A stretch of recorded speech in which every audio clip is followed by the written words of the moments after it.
9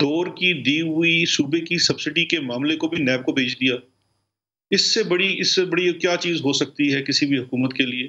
اور خود احتسابی کی بات کون سی ہو سکتی ہے؟ اور دوسری چیز یہ ہے کہ نیب نے ہر سبسڈی کو اپنے سامنے رکھ کے یہ دیکھنا ہے کہ اس کے اندر کوئی رول وائلیٹ ہوا، کوئی ریگولیٹری چیز خراب ہوئی، کوئی کرمنل آفینس ہوا.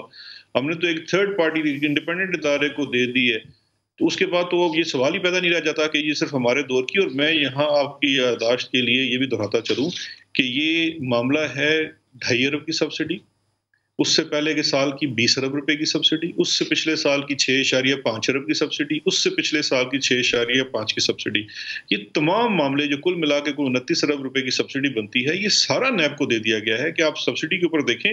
جس نے جو کردار ادا کیا ہے، فائلز آپ کے سامنے موجود ہیں، نیب اپنی انویسٹیگیشن کرے اور اس کے اوپر جو بھی قانون کے مطابق کارروائی ہے وہ کرے، دینے والے پہ بھی اور لینے والے پہ بھی. دینے والوں پہ بھی، تو اس میں بھی جو شامل ہیں لوگ، اس میں اگر ہم اسد عمر صاحب کی بات کریں تو جو کمیشن کی رپورٹ ہے اس میں تو یہی کہا گیا کہ ان کے جو جوابات تھے وہ تسلی بخش نہیں تھے. عثمان بزدار صاحب کے بھی حوالے سے یہی کہا گیا تھا کہ ان کو تو یاد بھی نہیں تھا کہ رزاق داؤد کا بھی نام شامل ہے، کہ ان کے بھی جوابات تسلی بخش نہیں تھے. عثمان بزدار صاحب کا کہنا ہے کہ ان کو یاد ہی نہیں ہے کہ وہ منظوری کیسے کابینہ میں دی گئی تھی. تو کس قسم کی کارروائی ہو سکتی ہے؟ اور اس پہ مزید جو تسلی بخش جوابات نہیں ہے، کیا ہمیں معلوم ہو سکتا ہے کہ وہ کیوں نہیں ہے؟ دیکھیے، میں اس وقت بڑی معذرت ستمبر، آپ اس وقت بڑا سلیکٹیو قسم کی چیزیں مجھ سے بیان کر رہی ہیں. اسد عمر صاحب نے کیونکہ اب یہ سوالات ہیں، کیونکہ سوالات کیونکہ کمیشن کی رپورٹ میں شامل ہیں، اور اس کا اگر آپ جواب دیں گے تو پھر اپوزیشن کو بھی موقع نہیں ملے گا. اتنی صاف سی بات ہے. دیکھیے، سوال آپ نے کرنا ہے، جواب میں نے دینا ہے، اور آپ نے میرا جواب سننا ہے. اب آپ نے سوال کیا کہ اسد عمر صاحب کے اوپر بھی کارروائی ہوگی، اور تو 2018-19 میں وفاق نے کوئی سبسڈی نہیں دی، اور 2017-18 میں وفاق نے 20 ارب روپے کی سبسڈی دی تھی. 2018-19 میں صوبہ پنجاب نے سبسڈی دی، اور اس کے اوپر کمیشن نے جو چیز لکھی اس کے اوپر ہم نے وہی معاملہ اٹھا کے نیب کو بھیج دیا. اب یہ تمام چیزیں نیب کے سامنے آئیں گی. اب یہ دینا کہ کسی کا جواب تسلی بخش تھا یا نہیں تھا، وہ بھی جو چیز رپورٹ ہوئی، آپ سب سے پہلے تو وہ کریڈٹ دیں آپ پاکستان تحریک انصاف کی حکومت کو کہ جو کمیشن کی رپورٹ میں آیا وہ سب کچھ سامنے رکھ دیا گیا.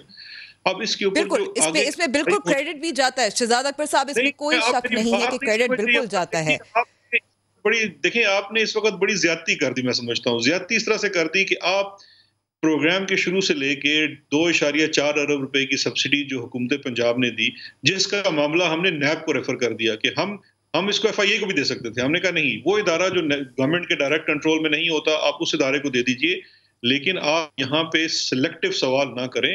2.4 کی نہیں، 29 ارب روپے کی بات کریں، اور اس کے لیے جو ترازو رکھا جائے گا انصاف کا وہ سب کے لیے برابر ہوگا، جو عثمان بزدار کے لیے ہوگا. شہزاد اکبر صاحب، یہاں میں بھی یہ بھی واضح کر دوں کہ جو وجہ تھی اس رپورٹ کی بننے کی، جو وجہ تھی انکوائری کی، وہ تو یہ تھی نا کہ جو سبسڈی بھی دی گئی، ایکسپورٹ بھی کیا گیا، اس کے علاوہ چینی کے قیمتوں میں اضافہ ہوا تھا، اور وہ اس دور حکومت میں اضافہ ہوا تھا. اور میں یہ سمجھتی ہوں کہ یاد دلانا یہ بھی ضرورت ہے کہ عمران خان صاحب کو کریڈٹ بھی جاتا ہے کہ یہ رپورٹ آئی، اور یہ تمام لوگ جو ان کے کابینہ میں شامل ہیں ان کے بھی نام شامل ہیں. لیکن ساتھ ساتھ اگر احتساب کی بات کریں تو شروع تو یہاں سے ہونا چاہیے. یہ سلیکٹیو کی بات نہیں ہے، کیونکہ ابھی بھی ہم دیکھ رہے ہیں کہ قیمتوں میں اضافہ موجود ہے، اور اس پہ کنٹرول نہیں پایا گیا، اور یہی وجہ تھی اس رپورٹ کی.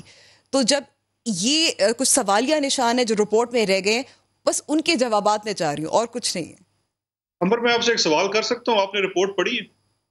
کیونکہ شاید خاقان عباسی صاحب نے تو رپورٹ نہیں پڑھی، انہوں نے فریہ ادریس کے پروگرام میں کہہ دیا انہوں نے رپورٹ. دیکھیں، آپ بار بار شفٹ کر رہے ہیں، لیکن جو میں سوال پوچھ رہی ہوں اس کا جواب نہیں دیا. مطلب لیٹس ناٹ کیپ شفٹنگ. میں بالکل سمجھتی ہوں، مجھے بالکل یقین ہے کہ شاید خاقان عباسی صاحب کے خلاف بھی کارروائی ہوگی، ہو سکتا ہے گرفتاریاں بھی ہوں، نیب کا کیس بھی تگڑا بنے گا، یقین کر سکتی ہوں. آپ نے کہا کہ آزاد ہے، ہم اعتماد کر رہے ہیں، لیکن جب احتساب شروع ہونا ہے آپ کی حکومت سے، تو پھر سوال جو سوال رہ گئے ان کے جوابات ہم بس چاہ رہے ہیں. دیکھیں، میں یہ سوال جو رپورٹ پڑھنے کا تھا، وہ کیونکہ میں نے بڑی مائنوٹلی رپورٹ پڑھی ہے. شوگر کی قیمتیں کیوں بڑھی، اس کے اوپر پورا انہوں نے، اس کا ایک ٹی او آر تھا، اس کے اوپر ان کے پورے جوابات آئے.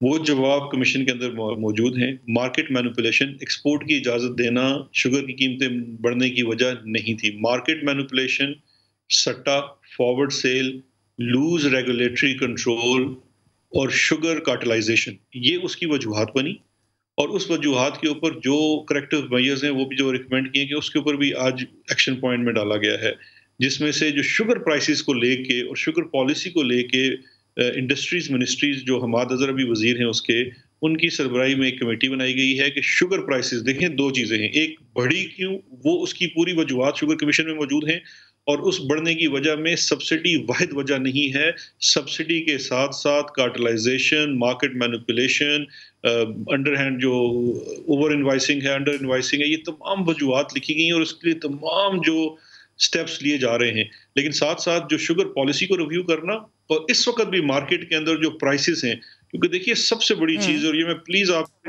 یہ میں کہنا چاہتا ہوں کہ اس کو ضرور سمجھیے، کاسٹ آف پروڈکشن نکالے بغیر یہ ڈٹرمن ہی نہیں کیا جا سکتا انڈیپینڈنٹلی کہ اصل میں چینی بنتی کتنے کی ہے، اس کے اندر ایک جائز منافع کتنا ہونا چاہیے۔ شوگر کمیشن نے جو فرسٹ ٹائم انڈیپینڈنٹلی جو شوگر مل ایسوسی ایشن کی نہیں ہے، جو آج تک وہی دیتے رہے اور اسی کے اوپر سبسڈی دی جاتی رہی، یہ ایک تھرڈ پارٹی نے انڈیپینڈنٹ اس کا کاسٹ پروڈکشن نکالا، اور اس کے اوپر ٹھیک ہے، بالکل درست ہے، بالکل درست ہے، اور اس سے یہی ظاہر ہوتا ہے کہ یہ جو کارٹلائزیشن ہے، جو طریقہ کار ہے، جو سٹہ ہے، یہ حکومت کو کمیشن کے ذریعے ہی معلوم ہوا کس طرح سے ہوتا ہے۔ میں کیونکہ یہاں سوال ہوگا آپ کے پاس، دیکھیں آپ نے ایڈیٹنگ تو ویسے کر لینی ہے بار میں، میرا جواب تو پورا سن لیں۔ تو جو کاسٹ آف پروڈکشن ہے، اس کاسٹ آف پروڈکشن کے مطابق آپ نے ہم ایڈٹ نہیں کریں گے شہزاد صاحب، لیکن یہ بھی آپ کو معلوم ہے کہ میرا بھی وقت محدود ہے، میں یہاں سوال کرنا چاہ رہی تھی کہ یہ سب جو طریقہ کار ہے، جو شوگر ملز مالکان اور جو مافیا ہے، جو کارٹلائزیشن ہے، جس طریقے سے مینیپولیشن ہوتی ہے، یہ سب تو it's been laid out in the report, اس میں کوئی شک نہیں ہے۔ تو پھر کیا وجہ ہے کہ ابھی بھی چینی مہنگی بک رہی ہے؟ یہ رپورٹ تو اپریل میں آئی تھی۔ رپورٹ کب آئی تھی؟ رپورٹ کچھ مہینے پہلے ہی آئی تھی نا، رپورٹ ابھی کچھ دن پہلے آئی ہے، اپریل میں نہیں آئی، لیکن اپریل کے آخری ہفتے میں رپورٹ تو آئی تھی نا، اپریل کے آخری ہفتے میں تو آئی تھی، فورینزک جو ہے وہ مئی میں آیا۔ تو ابھی بھی کیا وجہ ہے کہ جب معلوم ہے کہ یہ طریقہ کار، اور اس میں جو اس سے پہلی رپورٹ تھی اس میں بھی اس پہ کافی زیادہ جو بات ہوئی تھی، رپورٹ میں بھی اس میں مینشن تھی، تو پھر کیا وجہ ہے کہ ابھی بھی چینی کی قیمتیں بہت زیادہ ہیں؟ نہیں، بہت کتنی زیادہ ہیں؟ آپ کس چیز سے اسیس کرتے ہیں کہ چینی کی قیمت زیادہ ہے؟ آپ کو تو آج سے پہلے پتہ نہیں تھا کہ کاسٹ آف پروڈکشن کیا ہے، آپ کو تو وہی کاسٹ آف پروڈکشن پتہ تھی جو آپ کو شوگر مل والے بتاتے تھے، وہی تو وہ کارٹل ہے جس کو بے نقاب کیا گیا ہے۔ آپ کی وجہ سے اب ہمیں پتہ چل گیا، بالکل شہزاد اکبر صاحب، آپ کی حکومت کی وجہ سے، بار بار میں کریڈٹ بھی دے رہی ہوں، آپ کی حکومت کی وجہ سے ہمیں معلوم ہو گیا ہے جو 63 روپے ہے، لیکن ابھی بھی جی 90-95 روپے بک رہی ہے، کیونکہ آپ کی حکومت نے ہمیں اس کی حوالے سے آگاہی دی۔ تو اب ہم آپ سے سوال پوچھ رہے ہیں کہ کیا وجہ ہے کہ یہ کنٹرول نہیں ہے؟ اب آپ کے سامنے کمیشن کی آئی ہے، اس کے اوپر منسٹری آف انڈسٹریز کو جو ایکشن پوائنٹ ہے وہ دے دیا گیا ہے، یہ کاسٹ آف پروڈکشن ہے، اس کے مطابق اب آپ نے مارکیٹ کے باقی جتنے فیکٹرز ہیں ان کو ایڈریس کر کے کاسٹ جو پروڈکشن ہے اس کے مطابق اب چینی کی قیمتوں کو نیچے لانا ہے۔ اب اگر آپ یہ کریں گے کہ وہی والا نیریٹو کہ جی چینی کی قیمتوں تو نیچے نہیں آئی، آپ اگر رپورٹ آپ نے واقعی پڑھی ہوتی تو اس وقت جو شوگر مافیا ہے وہ اس وقت چینی کی قیمت 100 روپے سے اوپر جانے کے لیے تیار تھا۔ یہ کمیشن بننا اور اس کی چیزیں میں نتیجے نکلنے میں وہ چیز جو رک گئی، اس کی وجہ سے ایک فائدہ یہ ہوا کہ اس کی جو قیمت بڑھ گئی، اور ہم یہ بھی مانتے ہیں کہ اس وقت قیمت جو آپ کہہ رہی ہیں درست کہہ رہی ہیں کہ قیمت اس وقت بھی زیادہ ہے، لیکن آپ جب قیمت زیادہ ہے، اس کی جو بیسک چیز ہے کہ کس چیز سے زیادہ ہے، کاسٹ آف پروڈکشن، وہ آج پہلی دفعہ نکلی ہے کہ کاسٹ آف پروڈکشن کیا ہے۔ اب اس کے اوپر کام ہوگا تاکہ وہ ایک تو یہ بن جائے گا کہ آئندہ کے لیے بھی کاسٹ آف پروڈکشن بنائی جائے گی کرشنگ سیزن سے پہلے، تاکہ وہ چیزوں کی قیمتوں، اور دوسری جگہ پالیسی، اگر ہم واقعی ہی شوگر ملز کی بات مان لیں کہ وہ بڑی مہنگی چینی بناتے ہیں اور بڑا مہنگا گنا کھیتے ہیں، تو پھر ہمیں امپورٹ کی اجازت دینی ہوگی، اس کے اندر سے ریگولیٹری ڈیوٹی ساری ہٹا دیتے ہیں تاکہ پھر عوام کو تو کم از کم چینی سستی ملے، لیکن آپ کو یہ کریڈٹ دینا پڑے گا جو بھی